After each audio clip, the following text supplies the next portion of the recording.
Welcome to the Project Zion podcast. This podcast explores the unique spiritual and theological gifts Community of Christ offers for today's world.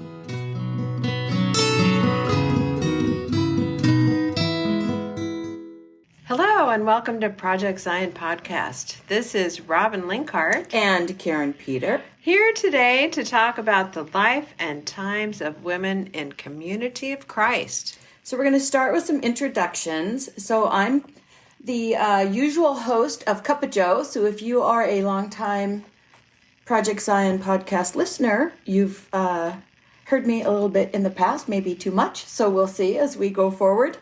But I serve Community of Christ as a president of 70. But what's really relevant to this conversation is that I am a female of an age where I grew up in a more patriarchal version of our denomination. Robin? Well, I am on the Project Zion podcast team, an occasional host on the show, but most of my work is behind the scenes. I grew up in Community of Christ and currently serve in the Council of 12 Apostles. And like Karin, although I'm just a smidge older than Karin, maybe a smidge and a half, I'm also here today because I am a woman who lived the experience of Community of Christ from birth on. And we thought that we would start this conversation by sharing our story. We're going to begin with our young childhood. Karin, tell us about your young childhood in the life of Community of Christ. So I had kind of an interesting early childhood in the life of Community of Christ because my parents, who joined the church as young adults and then became parents shortly thereafter, were part of a communal living experiment called The Project, which was in a place named Puyallup, Washington. So a shout out to all of those wonderful people. But it was several families, young families, who lived on a parcel of land and built homes and shared gardening and just experimented with some kind of weird Zionic community living experiment. So that was a little bit different for early childhood because everything about that early childhood was church because we were in this kind of project. So that changed when people began to move away from that. But it changed into a situation where we were part of a congregation that was didn't have a building. And so we moved and rented space in like VFW Hall and the Moose Lodge and those kinds of things. And that changes the experience of life in the church than from people who grow up in an established congregation. It also affects, I think, what we're talking about here today about women and men, because we were in the process of building a building. And when you're doing that, even in the early 70s, a lot of the gender dynamics come into play and a lot of them go out the window. So it comes into play as the women cooked and cleaned and the men folk built and hauled and carried. But if you were a kid, you got sucked into whatever was needed. So I did things that traditionally were male roles and I did things that were traditionally female roles. And I think that was a positive experience, even though that was still the time when only men served in church leadership. So that's my early childhood. Robin, what about you? So I was born into the church by virtue of the fact that my mother was born and raised in Community of Christ. My father was unchurched, although after he married my mom, he was very willing to accompany her to church throughout the years, including all through our growing up. I was born in Southern California. When I was 6 weeks old, we moved to Anchorage, Alaska, because my dad was career military in the Army Corps of Engineers, and we moved frequently during my childhood.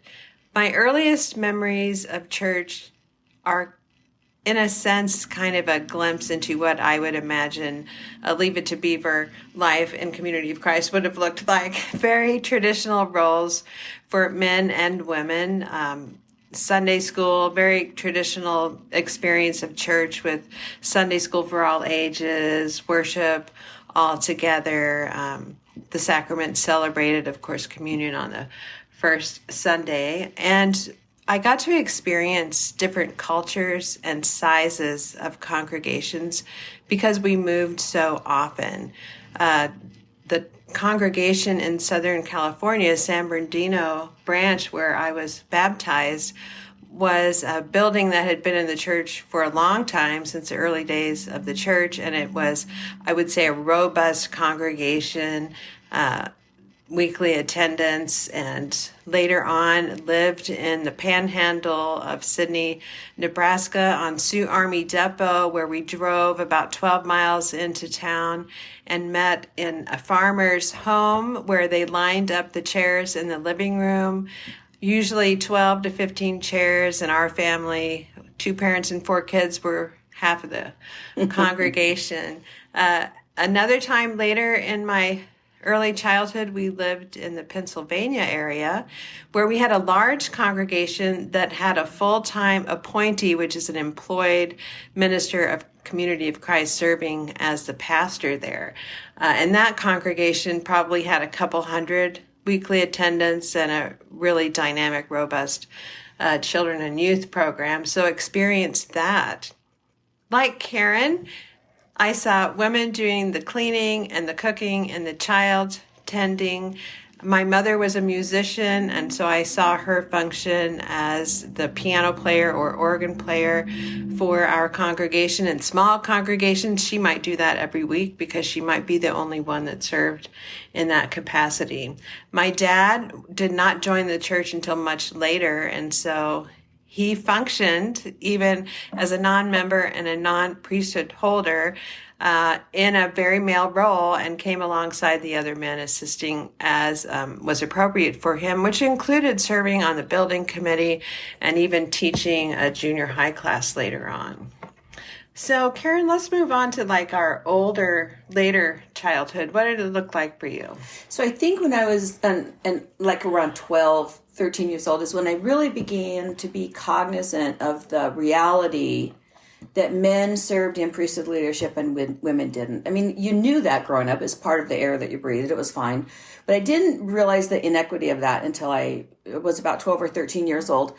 And I know you have a very comparable story to this. So it's been interesting that we've been friends all these years, because I decided that the way I was going to get around this situation, that women couldn't serve as ordained ministers, was I was going to become Catholic.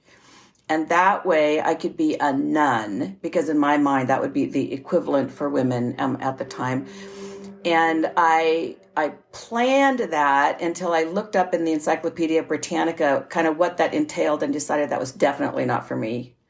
And I thought I had a backup plan. And so my backup plan was when I read the what I call the owner's manual, the membership manual that you got when you got baptized. I learned that we had chaplains in the military, and I thought, that's perfect. I will go in the Air Force, and that way I can be a chaplain. And again, when I looked into how that happened, that probably wasn't going to work for me either. And I was very aware at that time of the discrepancy of how men and women evolved in the life of the church. And that stayed with me throughout my teenage years as I watched the teenage boys get kind of mentored differently than how the teenage girls were mentored. And this would have been the mid-'70s, and it was pretty apparent. It was a time when feminism was talked about, and it was on the news a lot. And there were bra burnings, which when we talk about that now, it's kind of the equivalent of the pussy hats that women wore. That was what they were called, that they wore in the Women's March. You're laughing, but that's what they were called. And so it was the equivalent of that. And there was all kinds of like civic unrest based on feminism and that kind of thing. And it just became really apparent that was in the life of the church as well. And there was a lot of dialogue about that in different settings. And as an older teen, I went to a youth event, and there had been some kind of disruption and some things that happened. And I came home and I was telling my dad about it. And he happened to be sitting there with a friend of his who was also a priesthood member. My dad was, who was an elder, and there was this other elder there. And I was telling him about this and how I felt about it. And the other elder, my dad would have never said this because he just didn't believe in inequity between genders. But this other guy said to me, "Oh, Karin, that's very discerning. When you get married, you'll be a wonderful helpmate to your, priesthood husband." And I remember thinking, well, the heck with that. It probably wasn't heck, but it was, I'm not doing that. That is not for me. And I just kind of took several steps back and didn't participate for a long time in the life of the church because that was like, well, that's where I'm going to end up. I'm not interested in that. And I disappeared for a little while. I love your stories, Karin. We'll see how much gets edited out. So yeah. They never fail to be, I can experience them in living color in all the ways of living color. So my childhood was a little bit different, but Karin and I do have some similarities. I was fascinated by other religious traditions, in particular Catholicism. We had some family friends who I think they had 7 kids. He was our pediatrician, and they attended our small town Catholic church. And when I stayed overnight there, I got to go with them to church, which just captivated my imagination with the ritual and the way sacrament was lived out in the context of the Catholic Church. And we had some current culture, like The Sound of Music, that was focused on the life of a novice nun, and different movies and TV shows that featured nuns. So I was captivated by that sense of a nun, although my sensitivities and awareness of the gender imbalance between male and female roles was not really something I thought about in a way that was concrete and well understood. I just knew I was captivated by the sense of following Jesus, and that it looked like the life of a nun would be a great way to do that. So one summer, I actually wore a towel on my head with little bobby pins on the side to hold the front straight across, and just imagined my life as being a nun. And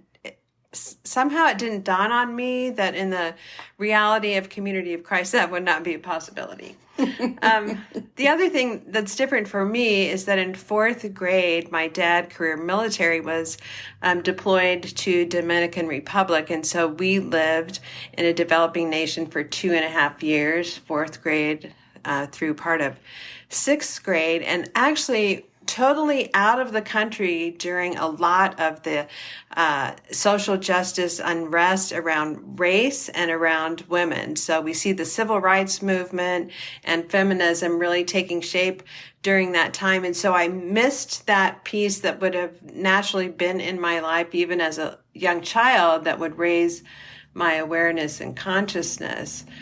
Returned to the U.S. In mid-6th grade, and boy, it was like a time warp, because the first thing we did was my mom took us to the local clothing shop in this little town to get clothes that matched what everybody else was wearing, which was like mini skirts and fishnet stockings and those kinds of things. And I remember my mom being horrified at the things she was seeing on the news about burning bras, and it was announced that we would never be doing that. So it was a real fast and hard re-entry into a world that had changed on the U.S. scene. My dad was deployed to Vietnam when right after we arrived in Nebraska. So all of that was kind of playing as a backdrop to my experience growing up in Community of Christ. Early in my junior high years, we lived in Rolla, Missouri, and we were there 3.5 years, which is the longest I had ever lived in one place in my life to that point. A lovely congregation, medium-sized. My mom played every week the organ, and it was a safe space. And it was, going through puberty and adolescence and growing up, and it felt good to be in a congregation again. In Dominican Republic, there was no presence of Community of Christ, and we had formed a community church with all the U.S. and English-speaking folks who found themselves in Santo Domingo for either military or civil servant reasons. And that was a real ecumenical experience. So being back in the States and having a congregation and living into that, it was always all the men up front. Women, basically, I never saw a woman do anything in a worship service other than provide music in one way, shape, or form. One of the things we had back then, Karin, you probably did too, is we had early morning worship that was like a 15-minute little devotion time before Sunday school. And that was the time when you got to see women and men do something that would be seen even standing in the pulpit. In some congregations, it's like the pulpit was ordained and a woman couldn't use it, but they certainly could not use it during worship, but they might be able to stand there and do something, read a scripture during the early morning worship. So that was interesting, and it gave me a taste as a young woman in my teens then of, wow, this is kind of exciting. I think I like this. But again, I just had not yet clearly seen the disparity between the roles in our church of men and women. And I think I was still kind of accepting it as the status quo, and this was what life was like. So let's talk about young adult. You've started on that a little bit, Karin, but we're out of high school, young adults, maybe some college, marriage, kids, church. Talk about that. So I had stepped back, and I really didn't participate as a young adult in the life of the church. I had just kind of went, not for me. And so by the time I did come back, I was a mom. I was married. My son was preschool age when I started kind of dipping a toe back into congregational life. And it was about the time of what we call Section 156, which is when counsel was given to the church regarding the ordination of women. And it just happened to coincide. So I didn't come back because of that. In fact, I wasn't really interested in any kind of role in the life of the church at that time. I simply thought that it was important for my preschool child to be engaged in some kind of church experience and Sunday school experience. And when I'm one-on-one with people and I feel more comfortable with them, I'm a little more honest about that period of time. I refer to myself as a heathen during that period of time, and I was very good at it. And I excelled at heathenism and all the things that might imply. And so I was really cautious about coming back during that time. And I didn't fully re-engage until probably the mid-1980s. So my young adult experience would have been lived outside of the church experience.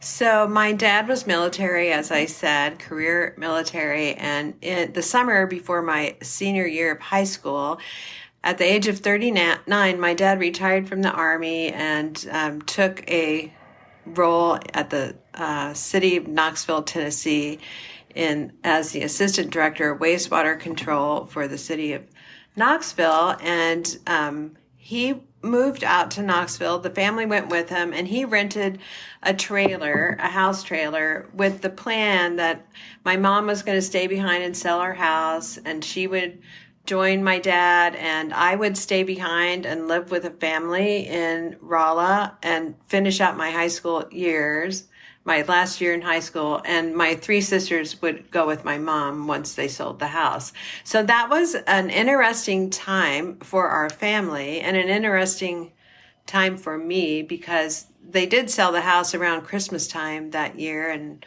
we all went out to spend Christmas with my dad, and then I came back and lived with a family in town. It was not a church family, but I went to church every Sunday as usual.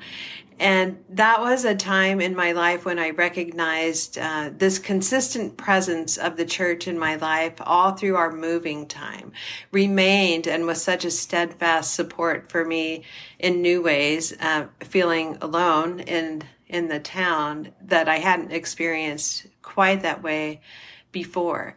And another thing that was really big in our family is, while my dad was in Tennessee in the rental, and we would visit, whenever we could, he was attending Community of Christ in Oak Ridge, Tennessee, and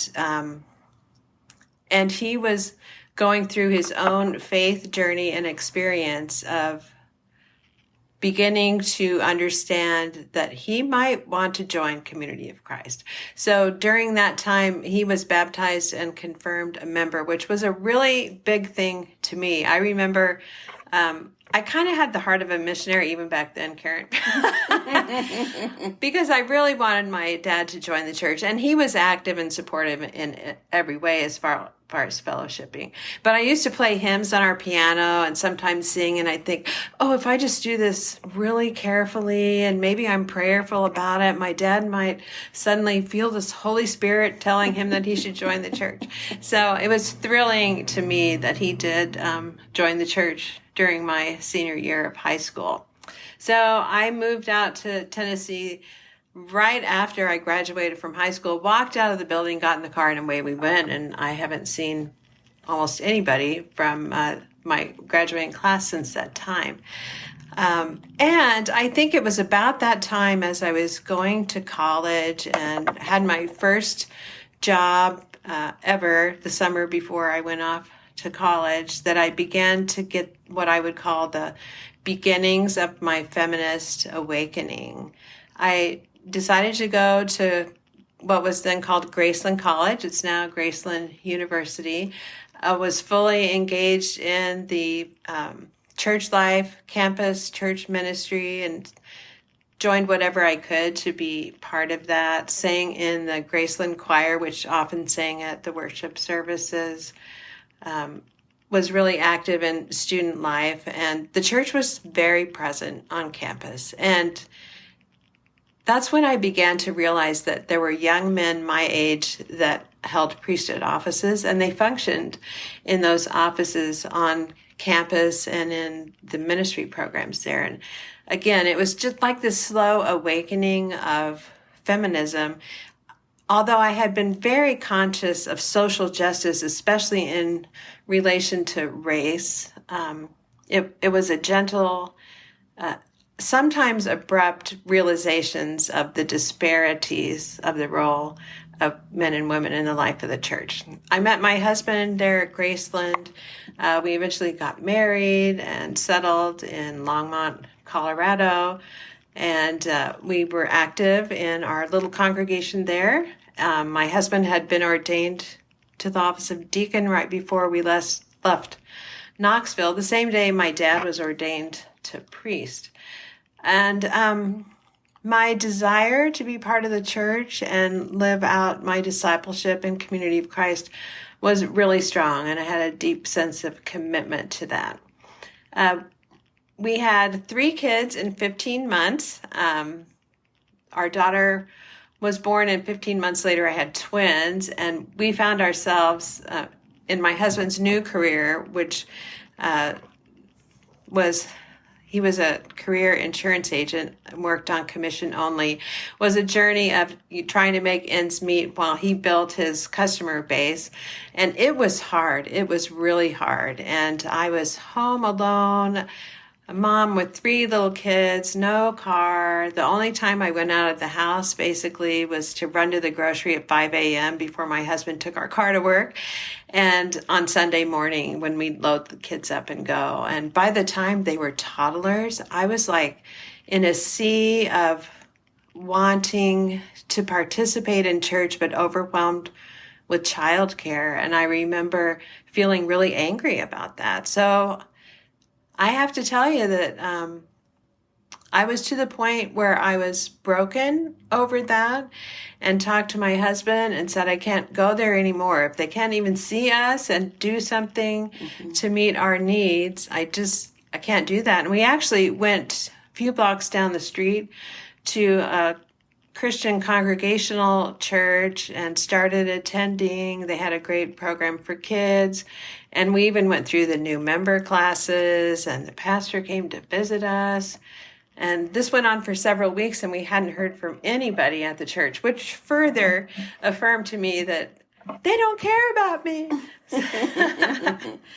So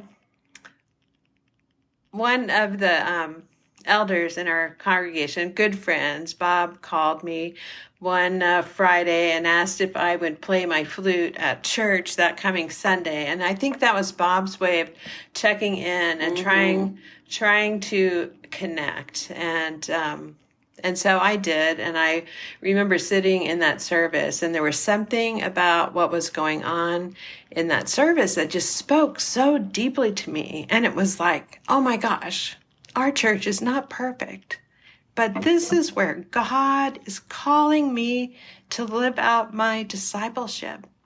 And I did not know exactly how that was going to look. But I heard that loud and clear and went home and told my husband, I think we need to give it another try. So we started going back to church, and one thing led to another, and it wasn't long after that our church was talking seriously about what it might look like to consider ordination of women. So Karin, why don't you help flesh out the church side of our journey to ordination of a woman? So one of the interesting things about how things happen in Community of Christ is that it's a combination of what's happening in the body of the people, what the conversation is, how resolutions are brought to World Conference can be very grassroots and how that happens.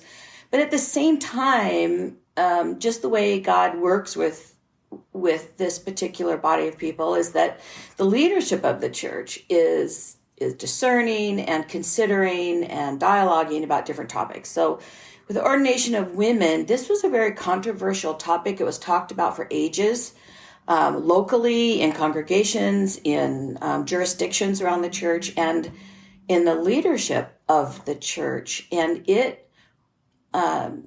Wallace B. Smith was president of the church, and he has, on Project Zion, talked about some of this and how it was. And Julie Smith, his daughter, has talked about what it was to live as part of the family as a female and kind of walk as a family through this, which, if you haven't listened to that episode, it's a really good one to hear her perspective as a young woman. And again, I wasn't totally engaged in the life of the church this time, but I was aware enough to know that even where I lived, which was on the West Coast, that there were a lot of people who weren't going to like this. And people were already kind of making a stand long before Inspired Counsel, or at that time what we called Revelation, came to the church about the ordination of women. People were kind of picking their side and lobbying and trying to sway opinion on whether this was a good idea or not. And part of what fed into this was how we understood Scripture. Is it literal?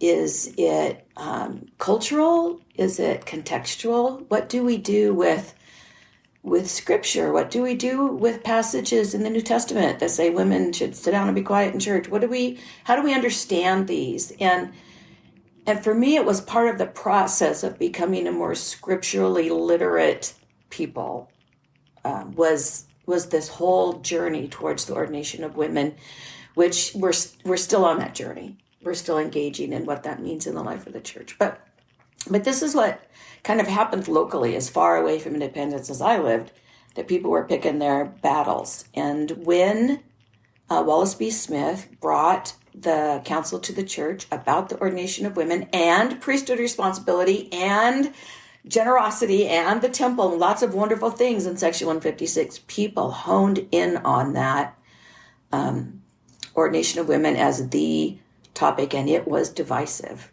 It in the Midwest was really ugly, but even out where we lived, out on the West Coast, it was not a pleasant situation, and most congregations lost people who just couldn't accept that, couldn't live with that.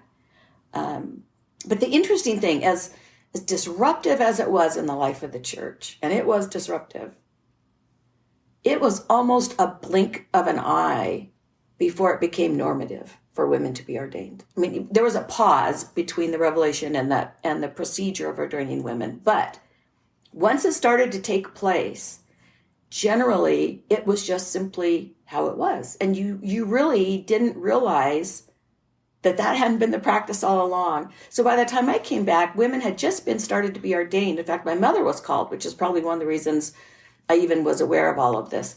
And you wouldn't have known that women hadn't served in priesthood all this time. Except there were little pockets of resistance all over the place. And in those pockets, and some of them still exist today, ordination of women was never accepted. It was never something that was accepted or championed in any way. So that was what it looked like for me, from kind of 1 foot in, back in the church, and 1 foot out, watching it happen. What about you? So Section 156 in the Doctrine and Covenants came out in 1984. And as Karin said, that journey was divisive. People had sometimes very polarized opinions about that. It had been in our conversation for a long time. And if we look back in the history, we can see it emerged really a ways before that and kind of trickled down and had come in full dialogue in the years just prior to 1984. I was in my little congregation in Longmont, Colorado, and I had one child in 1982, 2 children in 1983, and as you can imagine, not all my attention was on reading the Herald every and paying attention to conversations. But that spring of 84, I flew with my 3 kids back to visit my parents, and World Conference was happening while I was staying with them. And my grandparents, who had been converts to Community of Christ, lived in the same town. And so I remember caring for my 3 little kids, and my Grumpy would come over, and Graham, and they would give little reports from World Conference. And I remember them being like very unsettled and distraught. And hearing, actually, that's when I heard the news that Section 156 had come out. And it was really hard for my grandparents. It was difficult for my mom. My dad was very accepting of that. Went back to my home congregation, and we lost half of our congregation. And it was a struggle for our little congregation to go forward. I think those who remained behind were very committed. Our pastor did not yet have his own affirming testimony of Section 156, and so he prayerfully walked with that. He was very supportive of the church, fully committed, served faithfully in that role, and went to the rededication of the Kirtland Temple not long after that. And it was during that service that he received spiritual confirmation that this was God's will. And he, not long after that, processed some calls for women to the priesthood in our congregation. It was beautiful to see women step into those roles. And because our congregation wasn't really in a metropolitan area, I didn't have the opportunity to see how, the 5 larger congregations in Denver lived into that. I was in a district, and the district at large was very accepting. It wasn't long before we had a woman district president. We actually had 2 female district presidents in a row. So I was seeing that lived out, and seeing how the nature and experience of worship and ministry as one who was receiving that took on new dimensions. Before we had 2 women in our congregation called, we had a young couple and their kids move out, and they were in Colorado for 1 or 2 years, but she had been ordained before she came. And so that was our very first experience. I think she was in the office of teacher. And that was a tremendous experience. When we had our 4th child in 1988, I stepped back from active engagement in the life of the church. I attended every week, but I had been doing all kinds of things like teaching classes and directing the choir and helping out with everything that was going on. And I decided, I need to just step back from that kind of involvement and just be a regular attender. And the first year of our last child's life and be present with my family and kids. And that was a really important thing for me because it allowed me to drink and become spiritually fed and take time to kind of sift and sort and begin a journey that Karin began much earlier than I did, of beginning to understand the depth of the theological transformation that was undergirding our capacity as a people to step into this and make this journey, and to recognize the enormous gift that is resident in how Community of Christ experiences and lives continuing revelation, that it's a dynamic way of listening to God and allowing us in a changing, complex world and culture and context to live and breathe and walk with God and listen deeply to how God is calling us to be and to become and to grow, even when it's really hard. And sometimes we go kicking and screaming. Mm-hmm. So that was really a dynamic time. I was called to priesthood in 1995. So my kids had grown quite a bit. My older three were in junior high. My younger one was in elementary school. It was something that I had felt stirring in me, that I sensed that I had a call to ordain ministry. I wasn't certain of the office. I was thinking teacher, maybe priest, and it didn't come. I mean, I was feeling the stirring probably for a year, and it didn't come. And I finally decided, well, I can serve and be active and follow Jesus anyway, regardless of whether I'm ordained or not. So I just decided to let go of that, to maintain that sense of call and apply that sense of call to however I had the capacity and opportunity to serve. And it wasn't long after that my pastor came to visit on a Sunday afternoon and presented me, to my great shock and surprise, a call to the office of elder. And that's kind of when I started swimming in the deep end of what it felt like to live into this on the participant side of being asked to serve in that way. So up to then, it had been receiving ministry and observing how the depth of ministry took on new and beautiful dimensions. And then it got really real in a different way. So Karin, how were things unfolding at that point? So tell us a little bit about your experience of receiving calls and how that was for you. You'd re-engaged in the life of the church. What was going on and what did it look like?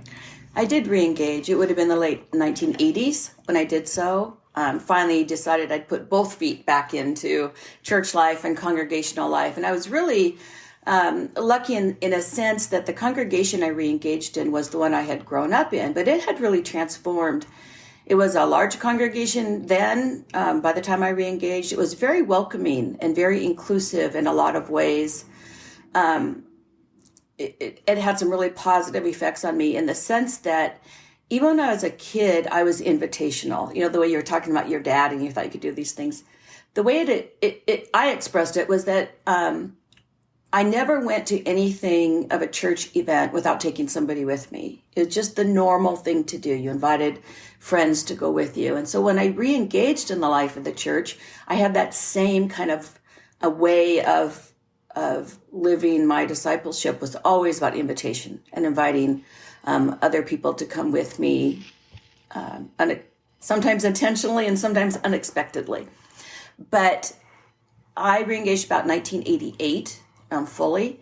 And as a person who was not a priesthood member, I was still invited to facilitate worship services and offer public ministry and those kinds of things, because that's just the kind of congregation that it was. And so I got a lot of opportunities to serve, even though I was not an ordained priesthood member. But in 1992, I received a call to the office of elder. So it was a similar kind of expression of, oh, okay, well, let's see what that looks like as we navigate that together. And my husband at the time was he had finally joined the church, but he kept most of it at a distance, and so he was a member, he was a member, and he participated in some things, but he was not going to ever be interested in any kind of leadership or priesthood or anything like that. And I thought it was interesting that the pastor took that into account, but didn't let that determine whether or not he presented a call to me, which I thought was really forward thinking. I know of many, many cases, even now, where, the spouse might not be, okay with this or supportive of this. And I'm a real advocate for let the person who's called make that decision on what their personal relationship is like and whether it can weather this kind of leadership in the church. So I did accept that call, and I was ordained to an elder in 92, and then served in my congregation, but also served at that time it was a Seattle stake. So I served in different capacities there as well. And I still had this, heathen reputation to kind of overcome to some degree, but I was pretty diligent in that and had a lot of support and friends and other leaders that were supportive and mentored me in lots of different ways, which I think is critical for people in newly ordained people to get that kind of mentorship from others who have walked the path before them. And then in 1995, I received a call to the office of 70. And I was in my 30s, and there were some women serving in the office of 70, one, fairly local, but not a lot when I went to my first quorum gatherings and those kinds of things. And some of those occasions were the first times I was referred to as, that I was referred to in diminutive terms for being female. That was my first encounter with, I'm going to say, gender bias in the life of the church. Post 156 was in some of the quorum gatherings originally, just because I was a young woman who had been ordained to the office of 70. So that was surprising to me because I had not experienced that yet. But I fully embraced that and feel like I really lived into that priesthood office, and that was, a really authentic call for me, and really I was very serious about it, and have been able to really use my nature of being a person of invitation in ways that has encouraged that kind of ministry in others, which is, I think, the best part of being in church leadership, is being able to do that. So those were my kind of local priesthood call experiences. You and I shared the experience in 2007 of being approached about serving in a new capacity as 70, and that was something that was at the field level where we were partnered with apostles, and it was called a field missionary coordinator, and we both served in that role for several years. And in some ways that was uncomfortable, and in other ways it was really informative and helpful. I didn't think I'd say that at the time, but I can say it now. And then in 2010, we were both called to serve as presidents of 70, and I have served as a president of 70 ever since. There were several women serving as presidents of 70 at that time. Currently, as we record this, there's only me, though I'm only female on that council. And I consider it part of my responsibility to make sure that the field apostles and others who are in church leadership are looking particularly for young women to serve in the office of 70, because that's how we get leaders in the life of the church, is we intentionally mentor others. And in the role of 70 in the life of the church, that doesn't always happen for women. And so I'm really concerned about that and what that looks like going forward. So, how about you? Well, I want to ask you a question, Karin, before I continue my story, and that is along that trajectory of your ordination to elder and then now in the Council of Presidents of 70, you became full-time employed minister with Community of Christ. Did. So when did that happen? You and I have had such similar trajectories. I feel bad. It's like, I'm going to tell your part of the story too.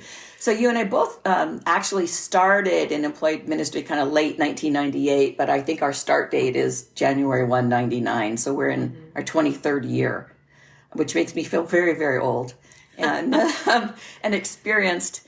But I've served in lots of capacities. So I served, local jurisdictions. I served as what was called a Transformation 2000 minister. I've served as what was called a field minister and a mission center minister, and now I went under church appointment, which I think you explained earlier, in 2004. So I started in 99, went under appointment in 2004, and have served under appointment ever since to where I am. And I'm several years short of retirement, but it is something that will happen at some point. So as I said, I was ordained, called to elder in 95 and ordained in 1996. It was the year that I turned 40. One interesting thing about that call is I was called in September. Before the new year started, we had a pastor coming in from a neighboring congregation because we didn't have anyone in the congregation that was willing or able to serve. And the district president had approached me that fall to ask if I would serve as Charlie's counselor. Now, my call had been approved, but my ordination wasn't going to happen until March. And so that was just kind of like knocked me flat, like, you what? Said, I won't even be ordained until March. And she's like, that is totally fine. So it was a steep learning curve. And the experience I had then, which is one that has played out over and over and over again in my life of ministry, is this sense that God consistently calls me into roles that I feel unprepared and unqualified to serve. And it's a leap of faith to say yes to those calls.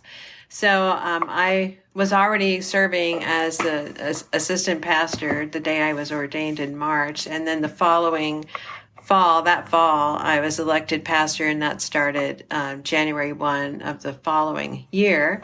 And I really, I had so much to learn, and it was such a steep learning curve. And because I grew up in a home where I did not have the benefit of a priesthood holder. My father didn't hold priesthood until I had been gone from home for a while.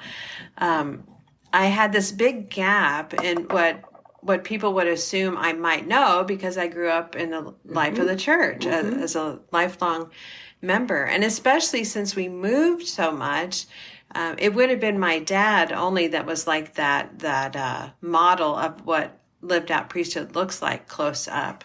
So the first time I was going to be presiding for a communion service, and it was the first time I was actually going to serve the communion also, I was terrified, and I grabbed old-time friend Bob, and I just took him in the hall, and I said, Bob, I need you to tell me how to do this. And he goes, Robin, you have been doing this your whole life. And I said, no, I've been out there. I haven't been on this side of the table. So I was constantly grabbing men to teach me how to do things, from communion to everything else that I was called to do, and responsibilities in ministry, how to do it, what it looked like, where could I get resources. And I was just rapidly consuming everything I could get my hands on and I was watching people live their ministry through a new lens because I needed to know what they knew, and I needed to understand how God was calling me to live into those roles, and to also understand that this was part of me living into the all of who I was, who God created me to be. And there's a sense of authenticity that goes into that. And that is lived differently in diverse ways, in contexts and cultures, in men and in women. And it's been frightening to step out into that. And also, it's been the deepest joy of my life. So I served as pastor from 1997 to 2003. As Karin said, 1 January 1999 was my first day as a field specialist, a Transformation 2000 member, which was a different category than the old-time appointee, but still a full-time minister. And my assignment was to serve as a pastor in my home congregation, and that had turned into a journey of looking outward into the community and understanding how was God calling our congregation to live and be part of the neighborhood where our building was, how to be part of the greater community, how to invite others, how to be fully present and vibrant witnesses of Jesus Christ by virtue of how we lived our lives in and out of the congregation. In 2003, we went into mission center formation, and my role shifted, and 2003 was my last year serving as pastor in Longmont, and I was reassigned to the Rocky Mountain Mission Center and served as a congregational support minister, and later as a Mission Center invitation support minister.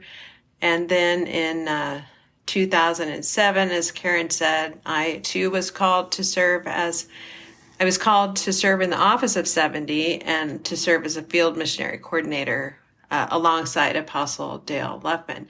So Karin and my journey really began to weave together. We had been aware and knew each other outside of that time because our cross had passed in different ways, in particular through our time in seminary. And then walking into this new role and new way of being that the church had never had before, with 70s serving alongside apostles who at that time were not presidents of 70. So we had 4 unique field missionary coordinators and 7 presidents of 70.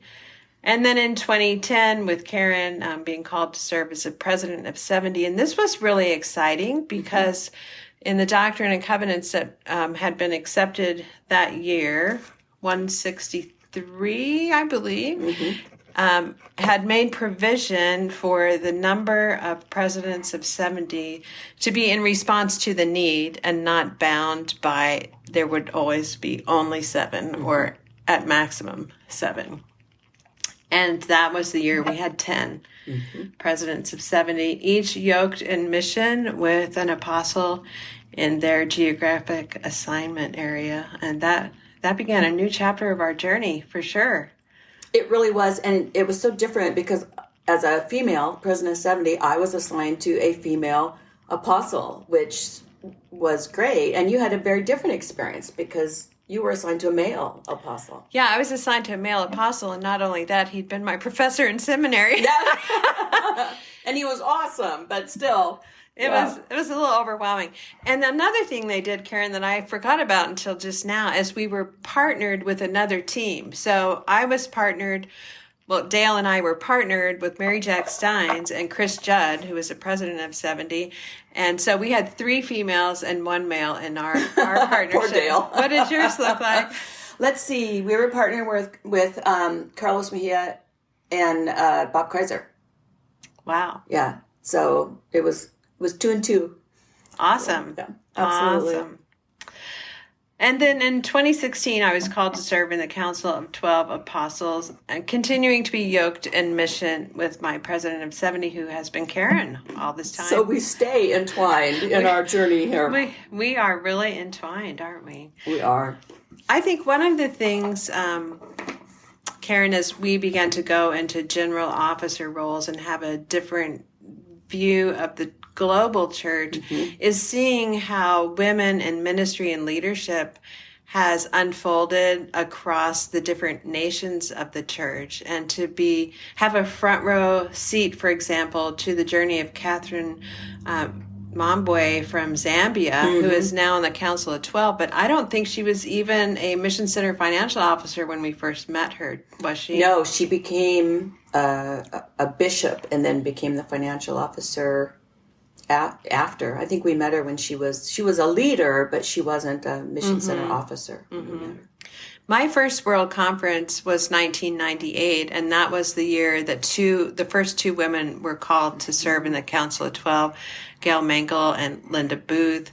Later, Stacy Cram was called to serve in the presiding bishopric, and then later Stacy went into the 12. Susan Oxley went into the 12. Mary Jack Steins. And Barbara Carter, Mareva Arnault. It was...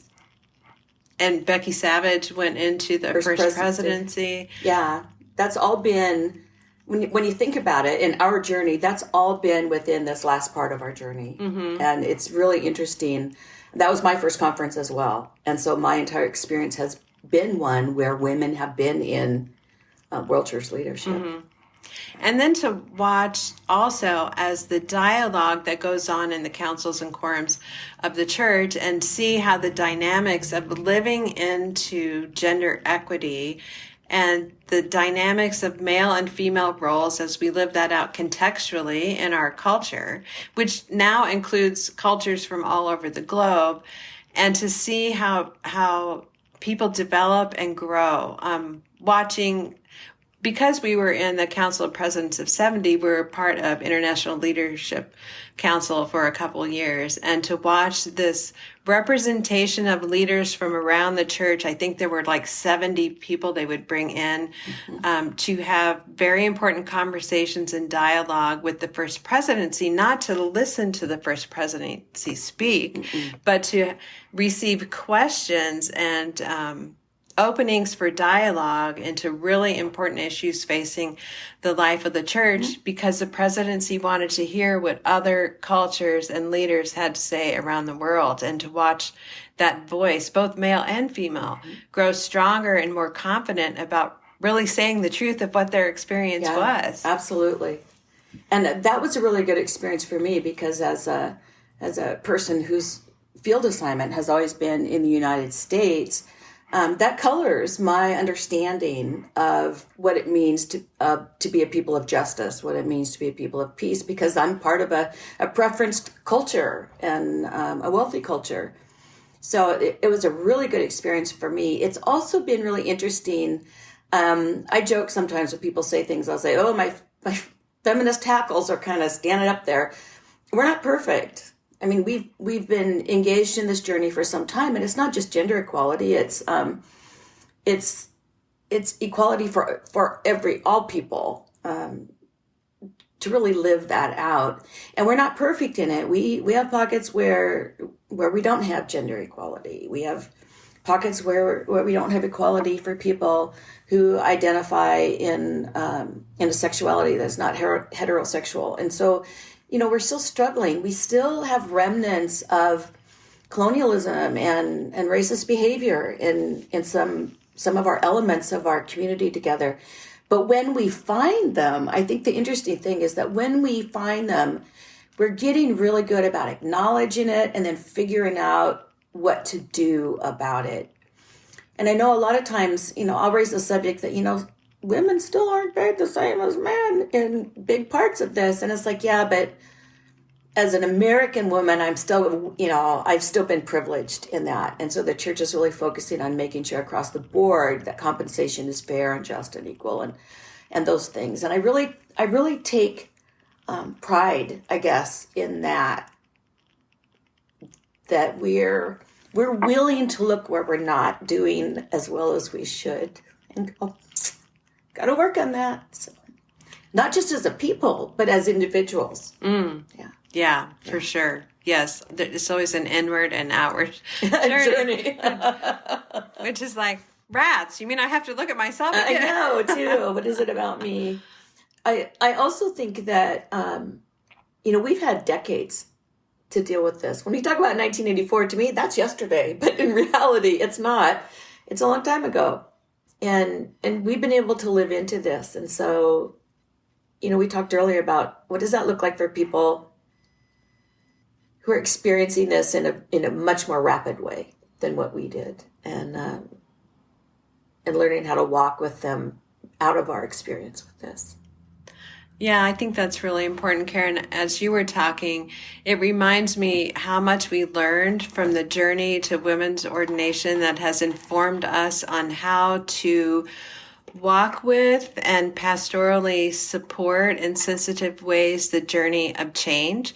Like Karin said, the whole globe was not in the same place with women's issues when the provision for ordination of women was made. And we still, in some nations, are supporting the local leaders, the apostles of certain fields, to do whatever we can to support that, to support their leadership and engaging with their people with education and advocacy, dealing with change so that they can bring that about in a way that does the least amount of harm and supports women. And from that journey, it has informed us greatly in how we approached full inclusion for LGBTQ plus in the U.S. and other nations, understanding that we opened ourselves to that journey with the provision that it would not be a mandate for all nations, but national conferences were the pathway to that, and understanding the timing for that would be different. And I think this whole living into change and providing the network of education and support and dialogue and helping people work through things contextually and to be their own leaders are the ones that are helping them walk through that, because they know their culture. We don't. So that colonialism, understanding and confessing when we have been part of colonization as far as bringing and importing our own culture and context of the church into other places, and understanding that we need to hear and listen to local leaders and equip them and develop them as best we can to support the process, but they are the leaders of that process. I remember Mareva Arnault came to audit in seminary. Do you remember that? I do remember. French Polynesia. I don't think she may have been a mission center officer then. I'm not sure. Steve Graffio, who's in the presiding bishopric, his family, his dad was an appointee and a apostle and presiding evangelist. They spent a large portion of time in French Polynesia. So Steve Grappio was fluent in French, and he would sit with Mareva and translate, and to watch Mareva grow and develop. And now she serves as an apostle on the Council of 12.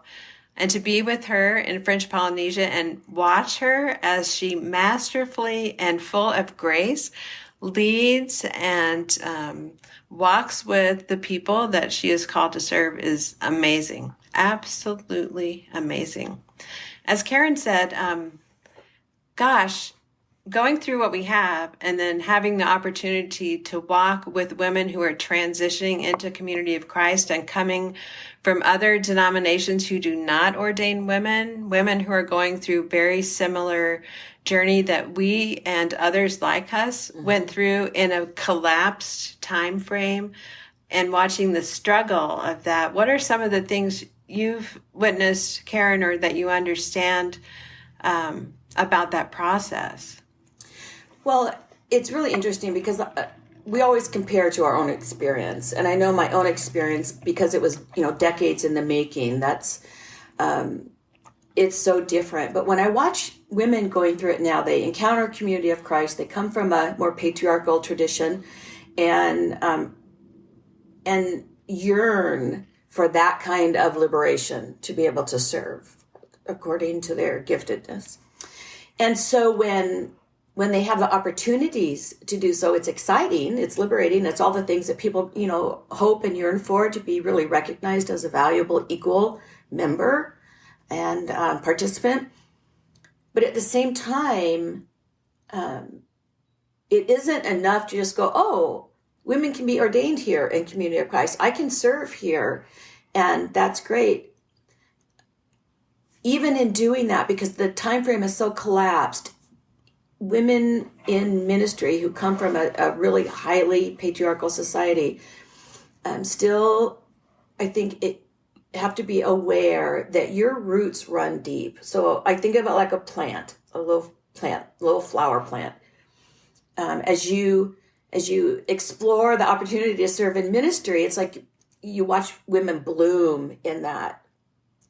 But we have to remember that underneath there's this root system that is rooted in patriarchy. And so different things become really hard to deal with. To give an example, one that I run into kind of a lot is that women are like, oh, this is so wonderful because I feel so liberated and I was called to serve in the priesthood and it's just been a lovely experience in my congregation and blah, blah, blah, blah, blah. And then they take a class. I teach a preaching class. And so they take the preaching class. And at some point in the preaching class, I say, listen, when you're offering public ministry, there are parameters. Here are some of the parameters. And it's always women who go, whoa, whoa, whoa, whoa, wait, are you telling me there are things I can't say? Because there's this idea that, oh, I've been liberated to do all of this stuff, and all of a sudden there's no boundaries. And it's like, there for all of us, there are boundaries. That's life in a community, that there always are boundaries. And in community of Christ, they're really far apart. They're wide, but we have to recognize that we stand and serve as representatives of community of Christ. And we have an accountability not just to the institution, but to the people of community of Christ. And so when we serve in public ministry, there are boundaries, and women come up against it, and they come up against it hard. And that's that root system. That's the reaction to, that feels like when I was in this heavily patriarchal thing and men were telling me what I can do. Only honestly now it's a woman telling me what I can do. And so we have to recognize that root system, the way that we were shaped and formed is still intact because we didn't have the time to really dismantle it. I think when you take decades to go through a change, you have more time to do that. But to be honest, as a 63-year-old woman, there are times when I'm doing something and I get tweaked because my root system was still in that kind of a patriarchal experience. And so I have empathy for women going through that, but we have to recognize that yes, there are boundaries that are diminished when we come into community of Christ, but that doesn't mean it's a free-for-all. Mm-hmm. Yeah, for sure. I think some of the things that I've heard women express who are making this transition reflects the lack of opportunity they have had to serve in various roles that Karin and I were able to serve in even before women were ordained, and to live into that and to have modeled for us other women that had leadership roles in the women's department or teaching. And although they were working in collaboration with men who were the leaders of the congregation, they actually had a lot of autonomy in contrast to how some other expressions of Christianity are that don't ordain women. And the other thing is when we are born into any kind of context or culture or faith that has very clearly defined rigid gender roles, women's self-expression and self-discovery can be shut down to the point that women who transition into community of Christ, who are lovely, oftentimes very well educated, capable women, have not had the opportunity or been encouraged to do the self-discovery and exploration of who they really are and who they feel called to be. And that's not an overnight journey either. So helping women peel back the layers of self-discovery and then find healing and wholeness for the woundedness that they come with in a patriarchal system where they have experienced shame, judgment, even really difficult situations, and finding some sense of repair. And those triggers can come up along the way. And those triggers are connected to those deep, deep roots. So it's been really important, I think, to understand the particular journey of women. And then what does that look like to live out, not just in a church context, congregational life, but how does that affect their relationships in home, with husband? And sometimes it's a mixed faith marriage where maybe the husband is still active in her prior religion, or maybe has walked away from religion altogether. Or sometimes men very much support all of it, but the lived experience and patterns of life when you're living in response to a heavily patriarchal defined relationship can be really difficult to navigate, even when both partners are fully on board and trying to explore this new thing. Yeah, it sounds good. It sounds good. Yes, my wife should have be treated equally. And yes, accept that priesthood call. That's wonderful. And then all of a sudden it's like, wait a minute. Where do I fit? I hear men say that. Now, where do I fit in this then? Because that used to be my job, and now you're doing it. So what does that say for our relationship? And different people experience it differently. But I've met with folks who the male partner in a male-female relationship has been super supportive and is able to make that transition with grace. And I've watched where that has not been the case, where it becomes a struggle for people. But in reality, that happens whether it's a male-female relationship or a same-gender relationship or a long-term Community of Christ relationship. Absolutely. We all have it. We just see it so clearly when it's in this compressed time frame of transition for folks who are experiencing Community of Christ as a really joyful, liberating place to live out their spiritual journey. So, for sure. And it's been super important, I think. Karin, you can speak to this too, but I hear over and over how helpful it is for both men and women, regardless of sexual orientation or pairing, that seeing Community of Christ model male and female working side by side, both heterosexual, LGBTQ plus, seeing that modeled in a community, both as couples, as families, as singles, young and old, has been such a important dimension of learning and discovering what their own path and journey can look like for them. Absolutely.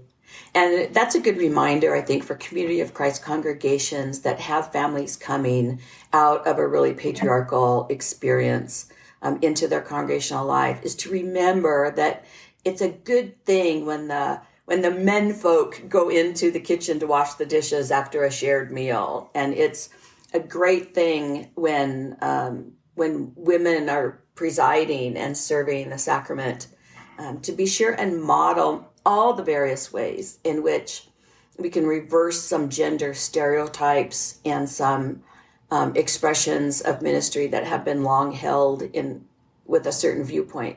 It just makes all the difference in the world. And I've watched lots of times my husband, who was a church appointee for 25 years, we would be somewhere and he would make a point if there was a crying baby, even if he was the mission center president, he would go over and pick up that baby and take it to the back of the room and cuddle it and help it quiet down. And I have heard young women say, I can't believe, and it's because he's male and because he was a church leader, I can't believe he did that. But we all need to do that. We all need to model that it isn't gender that makes us servant ministers. It's call. I love that. Well, Karin, is there anything that you want to say today that you haven't had a chance to share? No, I've said all kinds of things that probably need to be edited out. So I think I'm probably done. Well, I think this has been really fun to do this together. I want to say a special thanks to all of our listeners. Be sure to check out our other episodes. Karin noted a few earlier on in this podcast. We offer several about the life and times of women in Community of Christ, so check that out. This is Karin Peter and Robin Linkhart, and you are listening to Project Zion Podcast. Go out and make the world a better place. Take care. Bye-bye.